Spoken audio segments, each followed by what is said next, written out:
Thank you. As the temperatures drop, it's important to make sure your kids are protected from the cold as well. News 9's Natalie Sapila is live in Wausau with some tips on how to keep your kids warm this winter. Natalie?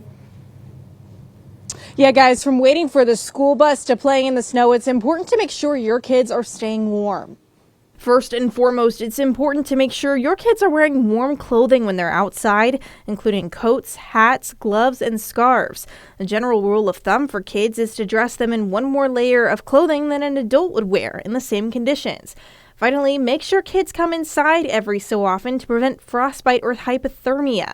And that means don't head to the bus stop too early, as they can set in quicker in kids than they do in adults. It definitely, as the temperature drops, regardless, it's going to have an increasing chance of frostbite. Now, of course, negative-degree temperatures seem really scary, and that's because they are. Finally, while you may want your child to be warm in the car, buckling your kid into a car seat while wearing a bulky coat can make the harness loose, and this can put your child at increased risk of injury in the event of a crash.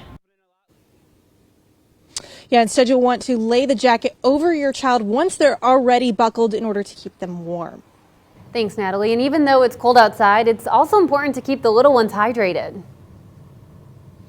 Yeah, that's right, Catherine. Officials say kids are at an increased risk of dehydration, and just because it's cold outside, that doesn't mean you're not working up a sweat playing outside in the snow.